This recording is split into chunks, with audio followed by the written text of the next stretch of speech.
In today's video, I'm going to teach you how to create a balance sheet in Microsoft Excel. We're going to build a simple balance sheet step by step so you can organize financial information clearly and check whether everything balances correctly.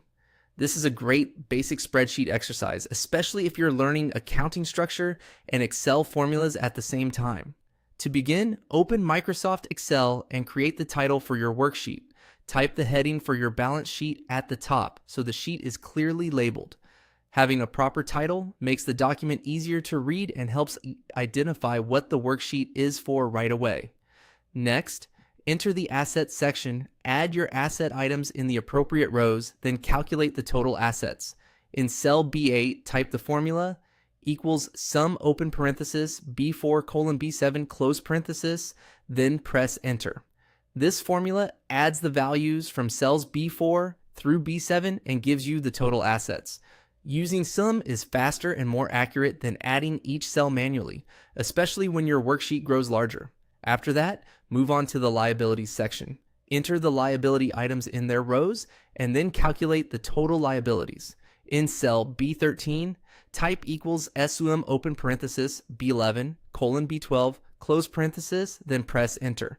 This will total the liabilities from cells B11 to B12. Be sure your values are entered as numbers so Excel can calculate them correctly. Now, enter the owner's equity. In cell B17, type equals B16, then press enter. This references the value from cell B16 and places it into B17. Referencing a cell instead of retyping the number helps reduce errors and keeps your worksheet connected if values change later. Once that's done, calculate the final total for liabilities plus owner's equity. In cell B19, type equals B13 plus B17, then press enter.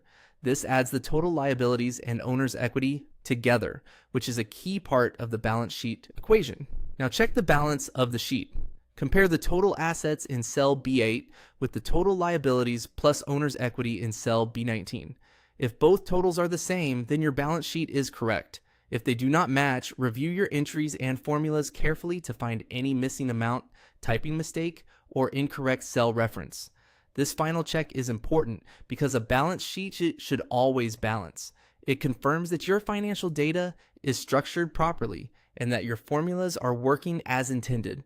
And that's how to create a balance sheet in Microsoft Excel. Thank you for watching.